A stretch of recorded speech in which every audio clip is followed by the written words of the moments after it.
As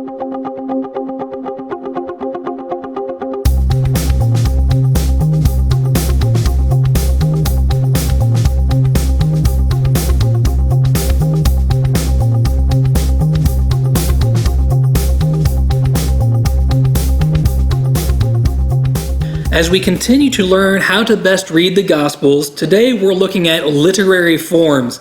Don't let that phrase scare you or intimidate you. It does sound like English class. We're back there. But pretty much what that means is we're looking for writing tricks and writing styles that are used to prove a certain point. So first, be on the lookout for metaphors and similes. For example, Matthew 5:13, Jesus says, "You are the salt of the earth." That's a metaphor. Or in Matthew 23, verse 27, Jesus is talking to some religious leaders. He says, "You are like whitewashed tombs." That's not a good thing. And also that is a simile. Also in Matthew chapter 10, one of my favorite verses, "Be as shrewd as snakes and as innocent as doves." And another metaphor, John 6:35, "I am the bread of life." Now as far as metaphors go, it's a statement that's not literally true. When Jesus says, "You are the salt of the earth," you are not actually table salt.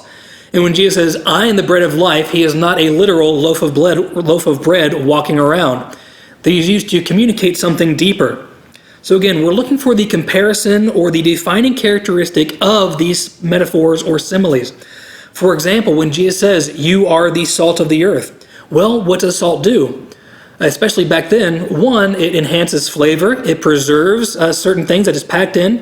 But what Jesus is saying is, one thing that salt does is it prevents decay.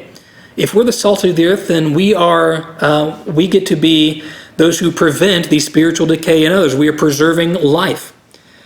On where it says, "You are like whitewashed tombs." Again, that's not a good thing. He was saying to these religious leaders, hey, on the outside, it looks like you're doing well. It looks like you're doing all the right things. But on the inside, in your heart, where it really counts, you are dying. You are spiritually decaying. Just like a tomb, you might see a mausoleum in a graveyard. On the outside, beautiful, shiny, well-kept, but on the inside, there's a dead, decaying body. So Jesus is proving a point. Also, when he says, "Be as shrewd as snakes and innocent as doves," well, snakes, they have a reputation for being crafty, even being devious, and also being single-focused. I'm very nervous around snakes. But also it says, "Be innocent as doves." Doves, they are associated with peace and being harmless.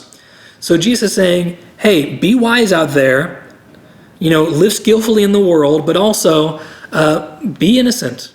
Don't live in any guilty way.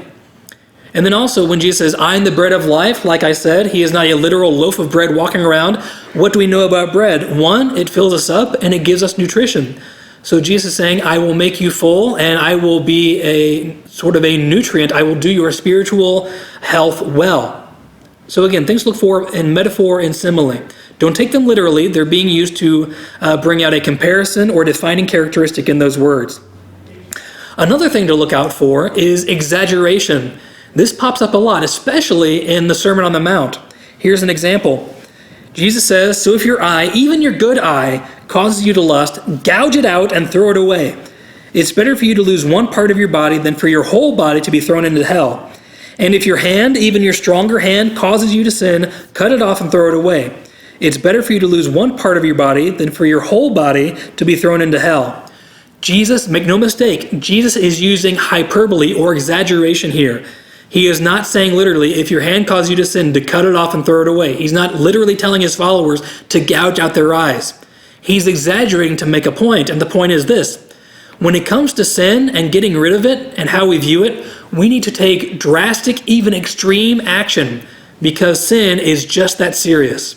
So Jesus is saying, take sin seriously and react in even drastic ways if you have to. Here's another one. He says, "Dear children, it is very hard to enter the kingdom of God.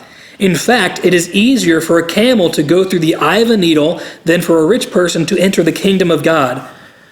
This one's used quite a bit, and make no mistake, again, this is exaggeration or hyperbole. We know it is nothing less than impossible for a pack animal like a camel to go through the eye of a needle. The point Jesus is making, again, through exaggeration, is when it comes to people who have a lot of money or a lot of possessions, it is very easy for those people to forget how much they really need Jesus. They can put their trust and their hope in things rather than in Jesus himself. So again, it's not that a rich person can't enter the kingdom of heaven. It's just that they have a lot of things in the way that can get their focus outside of Jesus. So again, we're looking at metaphors and similes and looking at exaggeration. A last piece to look for is rhetorical questions. Jesus likes to ask rhetorical questions a lot to prove a point. Now remember, when a rhetorical question is asked, you get the feeling that you're really not supposed to answer the question. The question itself is the point. It's just a roundabout way of doing so. So this is from Matthew 5, verse 46. Jesus says, "If you love only those who love you, what reward is there for that?" He's asking a question, but he's also making a point. He's not expecting us to answer the question. Or also in the Sermon on the Mount, Matthew 6, verse 27, Jesus says, "Can all your worries add a single moment to your life?" You get the sense of, okay, what's he saying here? I know I'm not supposed to answer that. But then also, like we've talked about in the last couple of videos in Mark 4, when Jesus has just calmed the storm on the Sea of Galilee, he asked the disciples, "Why are you afraid? Do you still have no faith?" I'm guessing the disciples didn't immediately respond to that question. Now, something with rhetorical questions, in order to get the point of it, just try and restate the rhetorical question into a statement. So, for example, if the rhetorical question is, "If you love only those who love you, what reward is there for that?" Well, rewrite it into a statement. The point is this: you don't get a reward for only loving people who love you. That's the point.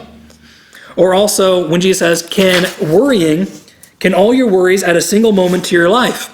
Well, rephrase that into an answer to the question: worrying cannot add a single moment to your life. So that's the point being made. Or Jesus asked them, "Why are you afraid? Do you still have no faith?" No, they're afraid and they have no faith. Or you are afraid and you have no faith. So once you get there, you can kind of get through, okay, what is the point even to a level further down? So if you don't get a reward for only loving people who love you, the point is, love everybody equally, whether they like you or not. Worrying can't add a single moment to your life, so stop worrying. Or lastly, you are afraid and you have no faith. There seems to be a correlation there. One thing Jesus would say, and I agree, and Jesus would agree with this, is faith and fear can't coexist. You can't be faithful and fearful all at the same time. So those are just some examples, some literary tricks or styles to be on the lookout when you're reading the Gospels. Again, metaphors, similes, exaggeration, and rhetorical questions. Happy studying.